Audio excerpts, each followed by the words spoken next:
So, uh, what if the very things you were taught to do to build wealth, getting a secure job, buying a nice house, saving your money in a bank account, what if all of those things are actually the exact formulas designed to keep you broke? Yeah, that is it. Well, it's a deeply uncomfortable question to ask. I mean, you look around and you see these brilliant, incredibly hardworking people who did everything right according to the traditional playbook. Oh, absolutely. The whole checklist. Exactly. They have the degrees, the impressive job titles, they've got the perfectly manicured lawns, and yet behind closed doors, they are financially exhausted. Like, Yeah. they're essentially just one missed paycheck away from a total crisis. Which is crazy.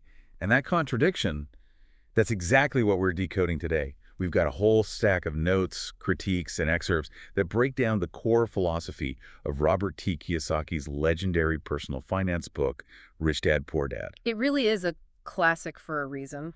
Yeah, it really is. And our mission for this deep dive is to extract the exact, the mindset shift required to build actual financial freedom. So we're not just summarizing a book here. We're looking at the underlying mechanics of how money flows and why the traditional cycle of earning and spending is literally structurally designed to keep you on a treadmill. Right. And we should probably clarify up front that we're looking to fundamentally rewire how you view your income and your expenses. The concepts we are pulling from the source material, they aren't about clipping coupons or finding a slightly better interest rate on a savings account. No, not at all. Yeah, they really demand a complete teardown of the conventional definition of wealth. You have to replace it with a strategic understanding of how to build systems, rather than just selling your labor indefinitely. Okay, let's unpack this because the Right. entire philosophy is anchored by a really fascinating real-life origin story. Like, Robert grew up navigating between two very different father figures, and they offered him completely opposite maps for navigating reality. They really did. And the contrast between those two figures is basically the engine for the entire framework. It completely exposes the psychological gap between the middle class and the wealthy. Right, so let's look at the biological father first, who the text refers to as poor dad. And the irony here is that poor dad wasn't actually poor in the traditional sense. No, not at all. Right, and he wasn't a slacker Yeah. either. He was highly educated, holding a PhD. He was extremely hardworking. I mean, he was the superintendent of education in Hawaii. A very respectable position. Very. And his guiding principle was basically the ultimate American dream mantra. Study hard, get good grades, find a safe, secure job with good benefits. He valued job security above almost everything else. Which is, that's the traditional model of success. It is the exact blueprint most people are handed the literal moment they enter kindergarten. Yeah, absolutely. And the underlying belief system there is that your labor is your primary product. So you optimize your education and make your labor more expensive, right? And then you just trade that labor for a steady paycheck. But then Robert had this secondary mentor, his best friend's father, who becomes Rich Dad. And this guy had a very little formal education. Like, he never even finished the 8th grade. Wow. Yeah. But he possessed this immense practical financial literacy. His mantra bypassed the academic route entirely. He told Robert, learn how money works and make money work for you. He didn't care about the illusion of job security. His whole approach was to build and acquire systems. If we connect this to the bigger picture, this isn't merely a story about two different career paths. It's a story about two entirely different emotional relationships with money. Okay, what do you mean by that? Well, poor dad's relationship was governed by fear. The fear of not having enough, the fear of losing his job, the fear of taking a risk. And that fear basically drove him to seek the shelter of a steady paycheck. Oh, that makes a lot of sense. Right. But Rich Dad's relationship was governed by mastery. He understood the actual mechanics of money, which allowed him to seek freedom rather than just mere security. Thinking about how those two maps play out in reality for people, I kind of see it like a GPS analogy. So, Poor Dad's map only highlights toll roads. Like, it keeps you moving. It might even feel like a really smooth, well-paved highway, but you are constantly paying a toll. You never actually stop driving. I like that. Thanks. And Rich Dad's map, on the other hand, it doesn't just give you a different route. It actually teaches you how to buy the toll booth, so you can eventually just park the car. Yeah, that is the perfect distinction. Buying the toll booth versus paying the toll. And what makes the dynamic so compelling in the text is that neither of these men lacked good intentions. Right. They both wanted the best for their kids. Exactly. I mean, poor dad genuinely believed his academic education equated to financial intelligence. But the source material makes this brutal distinction. Academic intelligence and financial intelligence are entirely different languages. Yeah, they really are. You can be a literal genius in your field and be completely illiterate when it comes to money. And that disconnect is exactly what Robert confronted when he finally asked Rich Dad the ultimate question, right? He asks, how can I become rich? And Rich Dad's answer bypasses everything society teaches us. He says, the poor and the middle class work for money. The rich have money work for them. The mechanics behind that simple sentence are actually quite profound. To truly grasp how one transitions from working for money to having money work for them, we have to look at how these two mindsets define wealth. Right. It basically requires abandoning standard dictionary definitions and actually looking at the flow of cash. So this brings us to the bedrock of Rich Dad's philosophy, which is this radical redefinition of two standard accounting terms, assets and liabilities. The rule here is brutally straightforward. An asset puts money in your pocket. A liability takes money out of your pocket. Right, it's all about the direction of the flow. Exactly. That's the entire litmus test. If it pays you like a profitable business, dividend-paying stocks, rental real estate, maybe intellectual property, it's an asset. If it costs you money to hold on to it, it's a liability. Which is tricky because we all know the standard accounting definition of an asset. A bank will tell you your car is an asset, your personal residence is an asset. I mean, your golf clubs might even be considered an asset on a personal balance sheet. Oh, for sure. But the text argues that this traditional accounting creates a really dangerous blind spot for the average person. Okay, here's where it gets really interesting, because I have to push back on this based on everything we are conditioned to believe. The text specifically lists bigger houses as liabilities. It does, yeah. Wait, hold on, though. Yeah. Society, banks, our parents, they all tell us a house is the ultimate asset, right? It's the cornerstone of the American dream. Huh. If you pull up to your high school reunion in a luxury SUV and invite everyone back to your sprawling new home, the immediate assumption is, wow, they made it. Absolutely. So how are people supposed to wrap their heads around the idea that buying a bigger house might actually be making them poorer? Well, you are hitting on the exact visual deception that traps the middle class. People constantly conflate looking rich with actually being wealthy. Let's look at the actual cash flow mechanics of that bigger house, stripping away the emotional attachment for a second. Sure.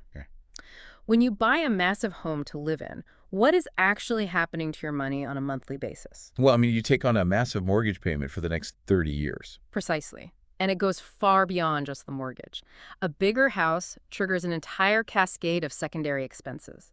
Higher property taxes, higher utility bills to heat and cool those sprawling empty rooms. Yeah, the maintenance alone. Right. More expensive maintenance, higher insurance premiums, costly landscaping. Every single month, that house reaches into your bank account and pulls cash out. So by the strict definition of cash flow, it's taking money out of your pocket. It is a liability. So it's basically a massive cash drain masquerading as a trophy. Yeah. And the bank calls it an asset because it's their asset. Like it puts money in the bank's pocket every month, not yours. Yes, that is a critical realization. The bank isn't lying to you. They are just using the term from their own perspective.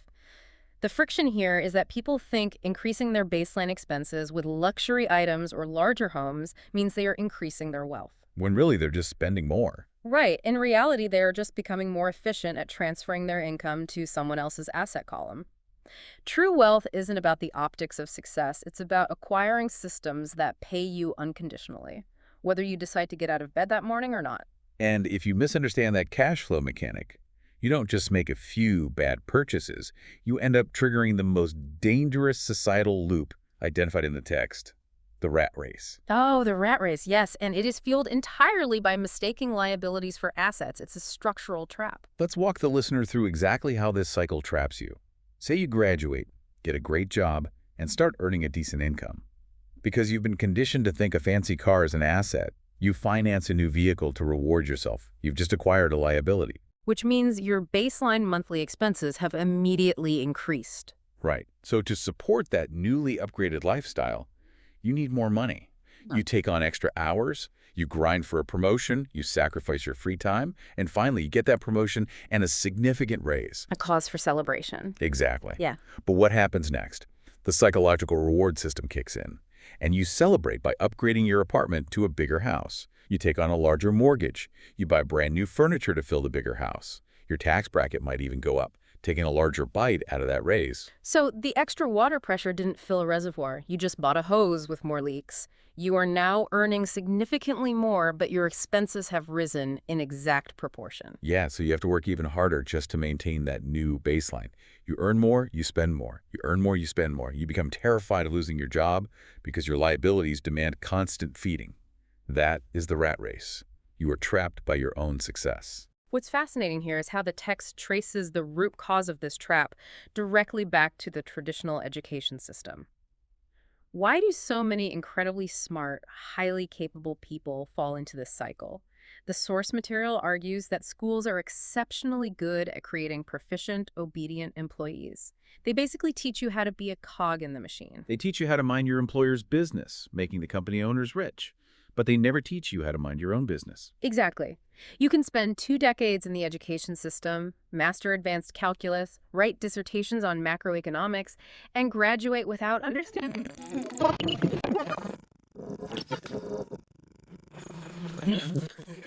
as an optional elective if it's been taught at all. And because that education is totally missing, society trains people to rely entirely on their earned income.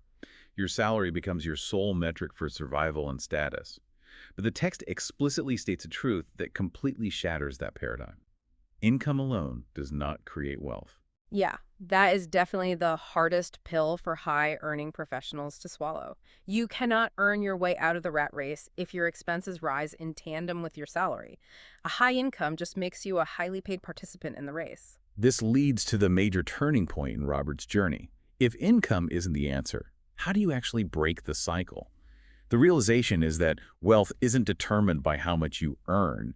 It is determined by how much you keep, invest, and grow. It requires shifting from an offensive strategy where you're just trying to increase the size of your paycheck to a strategic defensive one where you actively redirect that cash flow. We have to stop thinking like an employee and start thinking like an investor. Let's look at the mechanics of that shift. An employee looks at a paycheck and asks, what lifestyle can I buy with this today?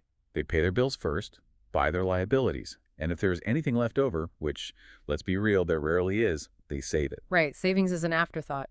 Exactly. But an investor flips that entirely. They look at a paycheck and ask, how much of this can I use to buy an asset that will pay me tomorrow? Right, it's the concept often referred to as paying yourself first. The investor takes their income and funnels it into the asset column before they pay their expenses. They literally force themselves to live on the remainder. Which is hard. Very hard. It requires a profound delay of gratification.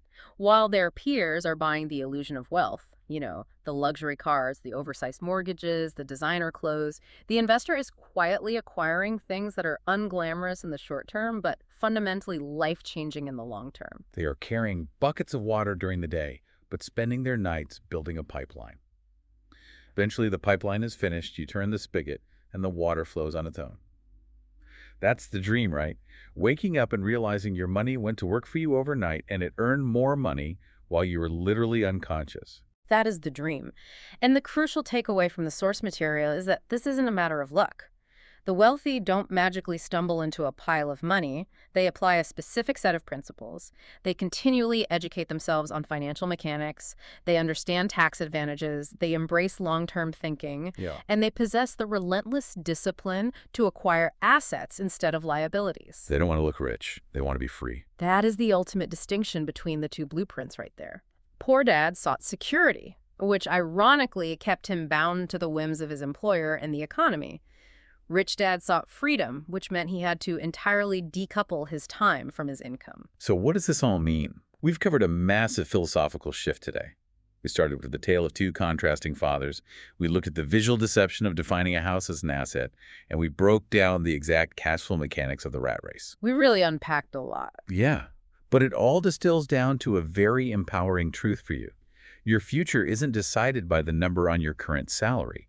It is decided entirely by your financial mindset. Exactly. Your paycheck is merely a tool. If you use that tool to acquire liabilities, you are handing your future over to your creditors. You are essentially resigning yourself to the treadmill. Yeah. But if you use that tool to acquire actual assets, you are actively buying back your own freedom. You are choosing to build your own road. The text makes it incredibly clear. True wealth begins the exact moment your assets generate enough cash flow to cover your living expenses. Yeah. That is the moment you stop trading your time for money. It is a profound paradigm shift, and it leaves us with something I think is vital to mull over. If we accept the premise that wealth is not measured by the size of your paycheck or the luxury car in your driveway, but rather by time, Right. Time. ask yourself this. If you stop working tomorrow, how long could your current assets sustain your lifestyle? Like, how many days of true wealth do you actually possess right now? Wow, that is a heavy but absolutely necessary question to sit with. And honestly, it's the perfect place to leave this conversation. Thank you for joining us on this custom deep dive into the underlying mechanics of Rich Dad Poor Dad. Keep questioning the traditional paths, keep focusing on your cash flow, and most importantly, start building your own toll booths. And catch you on the next deep dive.